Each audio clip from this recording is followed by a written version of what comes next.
नमस्कार साथियों, आपका एक बार फिर से हमारे इस यू ऑनलाइन क्लास में स्वागत है।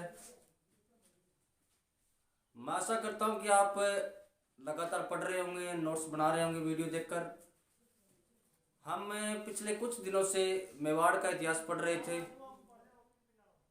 आज मैं चाहता हूं कि उनको एक दो राजा बचे हैं, साथ में इकट्ठा करके कैलकुलेट करके मेवाड़ की हिस्ट्री पूरी कर देंगे आज। पिछली वीडियो में हमने महाराणा संग्राम सिंह तक पढ़ लिया था और अब हम उससे आगे का इतिहास शुरू करेंगे। आज का जो अपने पहले राजा में होंगे महाराणा जगत सिंह। महाराणा जगत सिंह द्वितीय। महाराणा जगत सिंह सेकंड। इनका शासनकाल है 1710 से 1734। 1710 से 1734। हम पिछली वीडियो में बात कर चुके, पिछली क्लास में बात कर चुके थे, क्योंकि संग्राम सिंह के समय यहाँ पर मराठे आने शुरू हो गए थे। और अब तो उस टाइम तो मराठे कर लेते थे, वापस चले जाते, लेकिन अब तो उन्होंने पूरे राजस्थान के अंदर ही दाड़े मारने शुरू कर दिए थे। तो पूरा राजस्थान ही चिंतित था इस बात से कि क्या करे क्या ना करे। उस समय अपने आमेर के राजा थे सवाई जय सिंह।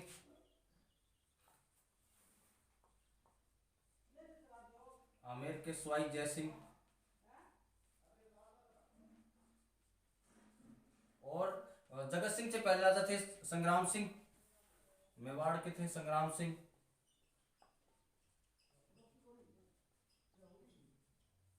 संग्राम सिंह। जय सिंह ने संग्राम सिंह से कहा, संग्राम सिंह जी, क्यों ना इन मराठों से बचने के लिए कुछ ना कुछ किया जाए। रिश्तेदार तो थे ही आपस में ये। तो संग्राम सिंह ने कहा भी करेंगे कुछ ना कुछ। तो हम जितने भी राजपूत राजा हैं उनको सबको इकट्ठा करेंगे और एक सम्मेलन बुलाएंगे। जिस प्रकार महाराणा सांगा कभी खानवा युद्ध के अंदर सभी राजाओं को इकट्ठा करने में कामयाब हो गए थे, हम भी उसी तरह करेंगे भी। हम सभी मिलकर मराठों के साथ लड़ेंगे। वो एक सम्मेलन बुलाएंगे। सम्मेलन कहाँ बुलाएंगे? तो हुरडा में। कहाँ बुलाएंगे? हुरडा में। तो फाइनली 17 जुलाई 1834 को एक बार, सॉरी 1734 को, 1734 में एक बार पुनः राजस्थान की रियासत, जितनी भी रियासतें थी सारी इकट्ठी हो रही थी। सम्मेलन का नाम क्या है अपने? हुरडा सम्मेलन। हुरडा कहां पर? भीलवाड़ा में।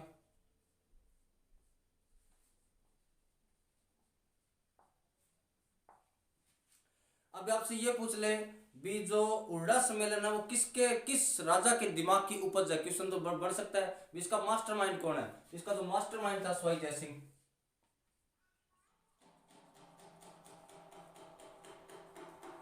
सवाई जय सिंह। और इसकी रूपरेखा किसने तैयार की थी? तो संग्राम सिंह ने। रूपरेखा किसने तैयार की? तो संग्राम सिंह ने। क्वेश्चन ये बन जाए भी, थोड़ा सा घुमाकर अगर थोड़ा सा टफ करना चाहे क्वेश्चन को, तो ये बन सकता है कि हुरडा सम्मेलन किस राणा या राजा या महाराजा की दिमाग की उपज थी? तो किसकी थी? आपके सवाई जय सिंह की। लेकिन भाग्य को कुछ और ही मंजूर था। इस हुरडा सम्मेलन से पहले संग्राम सिंह की मृत्यु होगी। संग्राम सिंह की मृत्यु होगी, लेकिन सम्मेलन तो करवाना ही था। अब इसमें राजस्थान के जितने भी राजा थे सभी ने भाग लिया था। हम कुछ मुख्य मुख्य पढ़ लेते हैं किस किस ने भाग लिया था।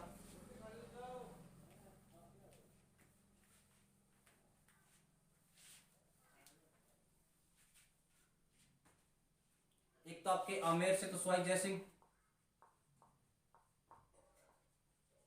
आमेर से सवाई जय सिंह।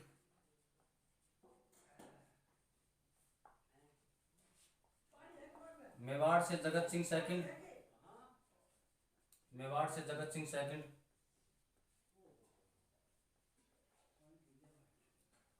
मारवाड़ से अभय सिंह, या बोल दो जोधपुर। मारवाड़ से कौन था आपके? अभय सिंह। एक यहीं पर इसके पास रियासत पड़ती थी नागौर। नागौर से भक्त सिंह, दोनों भाई थे ये, अजीत अभय सिंह और ये। बीकानेर से जोरावर सिंह। बीकानेर से जोरावर सिंह।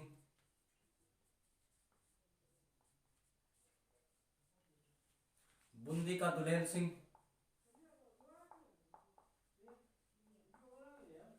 बूंदी का दुलेर सिंह, कोटा का दुर्जन साल। राठौड़ों की एक रियासत और पड़ती थी अजमेर के पास, किशनगढ़, किशनगढ़ से राज सिंह। एक अपने रियासत पड़ते हैं करौली, करौली का गोपाल पाल। खूब सारे राजा आए थे भी, और ये अपने मुख्य मुख्य हैं। कौन कौन से थे, कोई पूछ ले क्वेश्चन भी, निम्न में से किस राजा ने हुड्डा में भाग नहीं लिया था? आपको 3 नाम दे देगा, स्वाई जय सिंह, जगत सिंह, अभय सिंह, एक अलग नाम दे देगा, उससे वो आ जाएगा अपने। कौन कौन है ध्यान रखना, आमेर से स्वाई जय सिंह, मेवाड़ से जगत सिंह सेकंड, मारवाड़ से अभय सिंह, नागौर का बख्त सिंह, बीकानेर का जोरावर सिंह, और आपके बूंदी के से दलेर सिंह आया था, कोटा से दुर्जन साल, और किशनगढ़ से राज सिंह आया था, और करौली से गोपाल पाल। ये दोनों भाई हैं, दोनों भाई अभय सिंह और बख्त सिंह, अजीत सिंह के बेटे। हम आगे पढ़ेंगे अजीत सिंह के बारे में भी। अब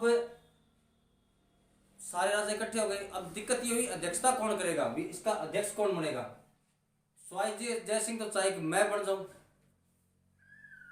अभय सिंह चाहे कि मैं बन जाऊं, जगत सिंह कहे भी ये जो हुड्डा सम्मेलन की सारी रूपरेखा मेरे पापा ने तैयार की थी भी, अगर उनकी मृत्यु नहीं होती तो वो खुद अध्यक्षता करते, लेकिन अब उनकी मृत्यु होगी तो वो चाहते मैं करूं। अब इधर जगत अभय सिंह में और स्वाई जय सिंह में नहीं बनती थी, इनको इनमें दोनों में किसी न किसी बात को लेकर टसल था। अब वहां पर थोड़ी सी थप्पड़ मुक्की बात हो गई थी, और वहां पर राजस्थान के कोई कवि बैठे तो उन्होंने एक दुआ कहा था कि इत जयपुर इत जोधपुर दोनों थापो थाप, कि एक तरफ से जयपुर है एक तरफ से जोधपुर है, दोनों आपस में थप्पड़ मुक्की हो रहे हैं। कुरम मारो डी करो, कुरम बोलते कछवाहा, कछवाहों को क्या बोल जाता है, कुरम, कुरम मारो डी करो। कहते हैं कि स्वाई जय सिंह के कोई 3-4 पहले पीढ़ी में राजा ने अपने बेटे को मार दिया था, कम दज मारियो बाप, और राठौड़ों की एक उपाधि है कम धज, कम दज मारियो बाप। अभय सिंह और ये बख्त सिंह दोनों अपने पापा को मार के राजा बने थे। बोले एक तो बेटा मार के, एक बाप मार के, लखन दोनों में है नहीं, और चले अध्यक्ष बनने के लिए। अब दिल्ली के बाका छिंका टूटा, वहां पर मेवाड़ के राणा बैठे थे, जगत सिंह सेकंड। अध्यक्षता कौन करता है इसकी? जगत सिंह सेकंड। अध्यक्षता किसने की थी? Jagat Singh second, Jagat Singh second. क्या बात हुई थी हुड्डा सम्मेलन में? हुड्डा सम्मेलन का रीजन यही था, कारण क्या था हुड्डा सम्मेलन का भी, मराठों का बढ़ता वर्चस्व। कारण क्या था इनका? मराठों का बढ़ता वर्चस्व, उनका प्रभाव पड़ रहा था, और इनका था मराठों द्वारा लिया जाने वाला चौथ कर, मराठों का चौथ कर। पहले तक तो ठीक था, मराठे आए, कर लिया, वापस चले गए, 1-2 रियासत के अंदर घूम रहे थे, लेकिन अब तो पूरे राजस्थान के अंदर घूमने लगे थे, पूरा राजस्थान उनसे परेशान था। तो उनके 2 कारण थे, मराठों का बढ़ता वर्चस्व और मराठों का चौथ कर। इनके खिलाफ ये सम्मेलन में बात हुई। कब हुआ सम्मेलन? तो 17 जुलाई 1734 को कहा भी हम मराठों के खिलाफ एकजुट होकर लड़ेंगे। बोले कब लड़ेंगे? बोले अभी तो महीना चल रहा, कौन सा, जुलाई, बारिश का मौसम है, बारिश का मौसम थोड़ा आगे निकल जाए उसके बाद हम युद्ध करेंगे। लेकिन उस बारिश के मौसम के बाद अकेले बेचारे स्वाई जय सिंह गया था लड़ने के लिए मराठों से, उसके अलावा कोई भी राजा इसमें अंदर भाग नहीं लेता, ना ही किसी ने अपनी सेना भेजी, सिर्फ स्वाई जय सिंह गए थे लड़ने के लिए। हालांकि वो भी युद्ध में उस युद्ध के अंदर हार जाते हैं। वो युद्ध था रामपुरा का युद्ध, उस रामपुरा के युद्ध के अंदर स्वाई जय सिंह हार गए थे। मराठा सम्मेलन असफल है, बिल्कुल बिल्कुल असफल है। भी हम कह सकते हैं कि मराठा सम्मेलन का कोई भी प्रभाव हमें अब हमारे इतिहास के अंदर देखने को नहीं मिलता है। और इसका महत्व क्या था? महत्व ये था भी खानवा युद्ध के बाद, इतने 1527 के बाद 1734 में आकर अपने राजपूत राजा एक जगह इकट्ठे हुए थे। इतने 200 साल के बाद इकट्ठे हुए थे, लेकिन फिर भी उनका कोई ज्यादा कोई प्रभाव नहीं पड़ा। अब हो गया ना इसमें 1734। अब आगे देखते हैं थोड़ा इसमें।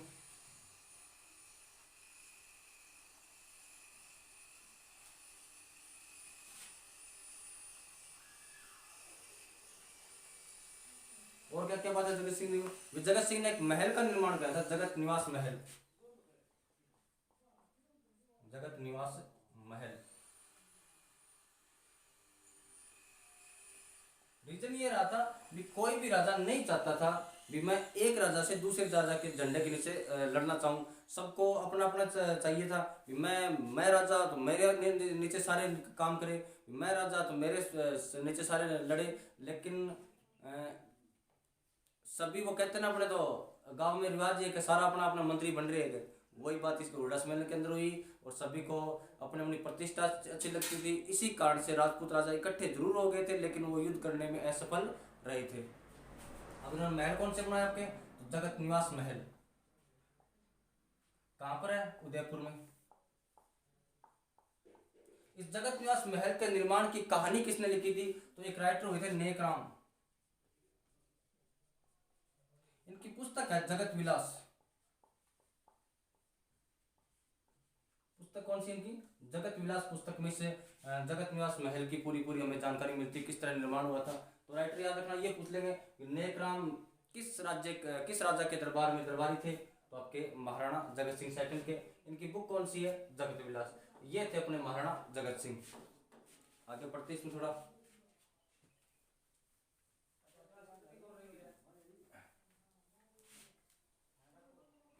अगले जो अपने राजा है वो है महाराणा भीम सिंह सेकंड।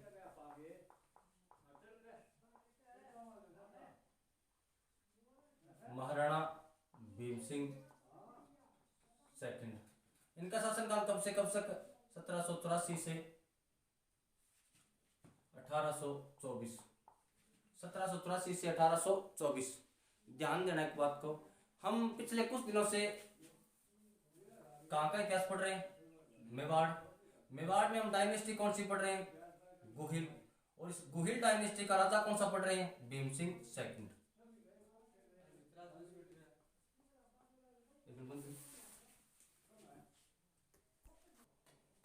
कौन सी डायनेस्टी पढ़ रहे हैं? मेवाड़। वंश कौन सा पढ़ रहे थे? गुहिल। और गुहिल में अपने राजा कौन से पढ़ रहे हैं? भीम सिंह। इधर एक अपने रियासत पड़ती है मारवाड़, और उस समय मारवाड़ का राजा भी था भीम सिंह।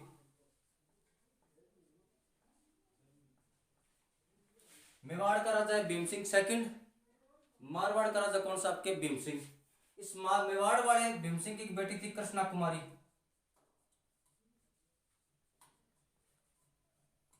इस कृष्णा कुमारी की सगाई भीम सिंह के साथ कर रखी थी। सगाई किसके साथ कर रखी थी? भीम सिंह के साथ। कृष्णा कुमारी की सगाई किसके साथ कर रखी थी? भीम सिंह के साथ कर रखी थी। लेकिन भाग्य को कुछ और ही मंजूर था। सगाई के कुछ दिनों बाद भीम सिंह की होगी मृत्यु। भीम सिंह क्या होगी? मृत्यु। अब भीम सिंह के बाद यहाँ का राजा बनता है मान सिंह। भीम सिंह के बाद राजा कौन बना यहाँ पर? मान सिंह। ये कृष्णा कुमारी की जब भीम सिंह की डेथ हो गई थी, तब भीम सिंह ने अपनी बेटी की सगाई आमेर के जगत सिंह सेकंड के साथ कर दी। आमेर का कौन? आपके जगत सिंह सेकंड।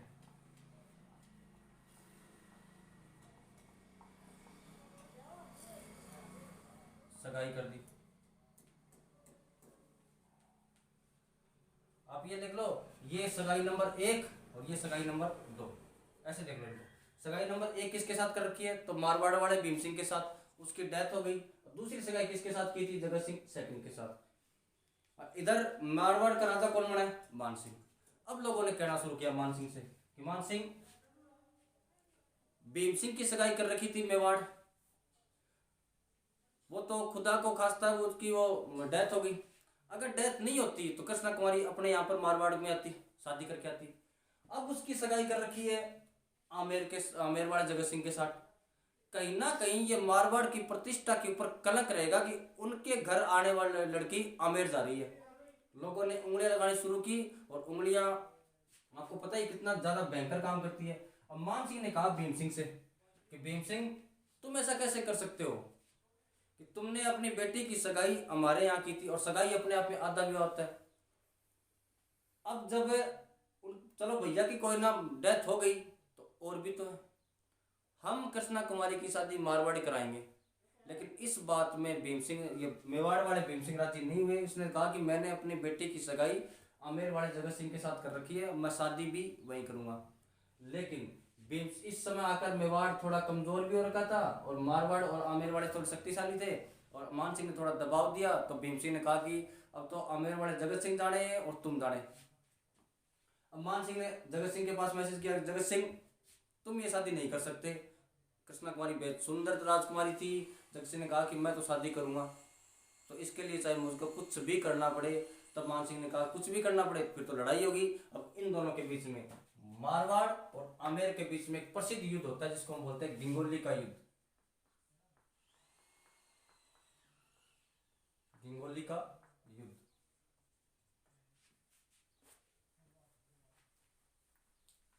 कब हुआ था? तो 1807 में। कब हुआ था? 1807 में। अपने नागौर में परबतसर के पास एक जगह पड़ती है,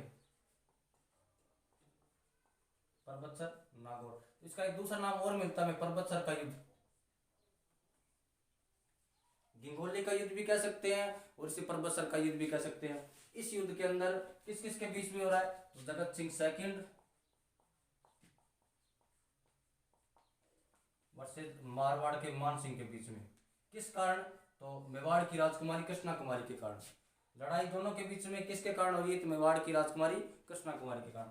इस युद्ध के अंदर पहली झड़प के अंदर तो जगत सिंह जीत जाता है और मान सिंह की पहली झड़प के अंदर हो गई हार। तो मान सिंह अपने पीछे आ गया वापिस मेहरानगढ़, लेकिन जगत सिंह इसके पीछे पीछे आ जाता है, मेहरानगढ़ घेर के बैठ जाता है। मान सिंह सोचा अब क्या करें। तब उस समय मराठे तो घूम ही रहे थे, लेकिन मराठों के साथ एक जाति और घूम रही थी, पिंडारी, और उसमें पिंडारियों का सरदार था अमीर खां पिंडारी।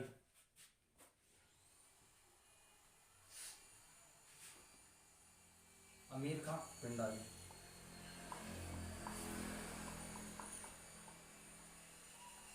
हुआ ये था कि 1807 के आसपास आते आते अंग्रेजों ने मराठों को तो बिल्कुल दबा ही दिया था। अब पिंडारी जब मराठों के साथ युद्ध कर रहे थे तब पिंडारी ने कहा कि हम कहाँ जाए।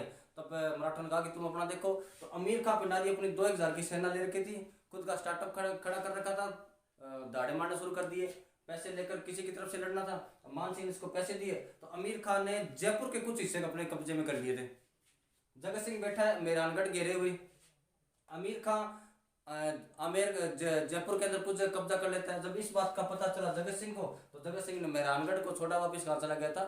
आमेर जयपुर चला गया था। अब ये क्वेश्चन ये आ जाए भी गिंगोली के युद्ध में मान सिंह का सहयोगी कौन था? अमीर खां। कौन था? अमीर खां। अब जब बात नहीं बनी तो मान सिंह ने एक तो अमीर खां और एक उस समय मेवाड़ में चुंडावत थे अजीत सिंह चुंडावत, अजीत सिंह चुंडावत, इनको कहा कि अजीत सिंह देख लो, तुम्हारी मेवाड़ की राजकुमारी के कारण आमेर में और मारवाड़ में युद्ध चल रहा है। आप जाके भीम सिंह को समझाओ कि या तो वो अपनी बेटी को मार दे। भी युद्ध कब खत्म होगा? जब आप वो अपनी बेटी को मार देंगे। तब कहते हैं अमीर खां पिंडारी और अजीत सिंह ने मेवाड़ वाले भीम सिंह पे जाके दबाव बनाना शुरू कर दिया। ये अपने आप में मेवाड़ का मोरल डिक्लाइन है। वो क्योंकि मेवाड़ अब इतना कमजोर हो चुका कि कोई आनिया बानिया आकर उन पर दबाव बना सकता है, कोई आनिया बानिया आकर कह देता है कि तुम अपनी बेटी को मार दो। उनके अमीर खां पिंडारी, अजीत सिंह और भीम सिंह बातें कर रहे थे। कहानी अपनी ये कहती है कि वहां पर ही कृष्णा कुमारी खड़ी थी थोड़ी दूर, उसने ये बातें सुन ली थी। उसने सोचा कि जब मेरे कारण जब मेरे पापा की इज्जत जा रही है, हमारे मेवाड़ की इज्जत जा रही है, तो क्यों ना मैं अपने जीवन का समाप्त कर लूं। कहानियां ये कहती है कि कृष्णा कुमारी ने 21 जुलाई को जहर खाकर आत्महत्या कर ली थी। कुछ तो कहते हुए आत्महत्या कर ली थी और कुछ कहते हुए उसको मार दिया था, लेकिन जो भी हो एक राजकुमारी का जीवन तो समाप्ति हो गया था। अब देखिए इसके बाद की कहानी भी, इधर कैसे दो राजाओं के आपसी कलह के कारण एक राजकुमारी की जान ले ली थी। बाद में तो इन लीजरों को समझ में आ गया था थोड़ा बहुत, और इन्होंने भी अपने आप में थोड़ी उनका समझौता हो गया था। बाद में शादियाँ वादियाँ हो गई थी इनके बीच में, लेकिन एक टाइम तो इन्होंने एक राजकुमारी की जान ले ली थी। और कन्या की हाय लगती जी हाय, कृष्णा कुमारी की मृत्यु के बाद इस अजीत सिंह की जो चुनाव था, इसका बेटा ही मर गया था, बेटे मर गए थे, इसकी पत्नी मर गई थी। कहते हैं ये पागल हो गया था, मंदिरों में इधर उधर सिर मारता घूम रहा था, और सिर मारते मारते मंदिरों के अंदर घूमते घूमते इसकी मृत्यु हो गई थी। और मेवाड़ भी ज़्यादा दिन अपने अस्तित्व में नहीं रह सका था। अब इधर भीम सिंह जी बेचारे परेशान हो गए थे, अपने सामंतों से परेशान थे और मराठों से परेशान थे। उन मराठों से सामंतों से छुटकारा पाने के लिए अब भारत में एक नई शक्ति उभर रही थी, वो थे अंग्रेज। और भीम सिंह सेकंड ने अंग्रेजों के साथ लोहड़ी वाले दिन 13 जनवरी 1818 को संधि कर लेता है। जो अंग्रेजों की तरफ से संधि करने आया था वो तो चार्ल्स मेटकॉफ,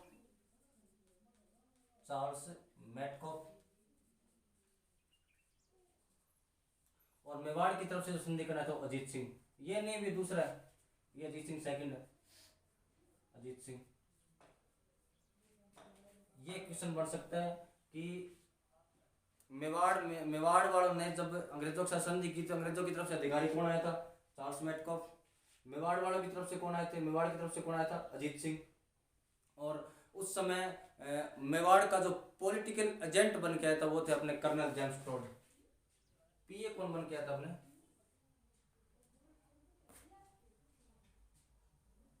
पॉलिटिकल एजेंट बन के आया था, लिख देता हूँ साइड में, पीए कौन बन के अपने? टोड। तो ये थे अपने भीम सिंह जी। इनमें एक ही बात है याद करने वाली, गंगोली वाला युद्ध अच्छे से समझना। ये अपनी यहाँ पर आके मेवाड़ का मध्यकालीन इतिहास समाप्त होता है।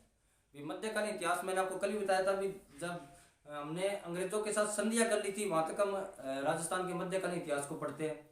आगे पढ़ेंगे राजा हम, लेकिन वो राजा हम 1857 की क्रांति में पढ़ जाएंगे, प्रजामंडल आंदोलन में पढ़ जाएंगे, एकीकरण में पढ़ जाएंगे। मॉडर्न के अंदर जब हम पढ़ेंगे तो उन बाकी राजाओं का सबका जिक्र आएगा। और अगली क्लास से हम अपने अगली रियासत मारवाड़ का इतिहास शुरू करेंगे। और मैं आशा करता हूँ कि आपने सारे वीडियो देख लिए होंगे और आप दोहरा रहे होंगे, चीज़ों को याद करने की कोशिश कर रहे होंगे। चीज़ें याद होंगी तभी काम चलेगा, और चीज़ें स्थायी याद करना होता क्या है, हम आगे आगे पढ़ते हैं, पीछे पीछे भूलते हैं, ये सबकी दिक्कत है। लेकिन तीन चार दिनों में अगर हमने पीछे का रिवीजन कर लिया तो पीछे की जो बातें हैं वो बोलने की कहीं ना कहीं संभावना 50% पे आ जाती है। तो हम वैसा करेंगे। कल से हम मारवाड़ का इतिहास शुरू करेंगे। तब तक के लिए धन्यवाद। ज़्यादा से ज़्यादा क्लास को शेयर करें, लाइक करें और अपने चैनल को सब्सक्राइब करें। धन्यवाद।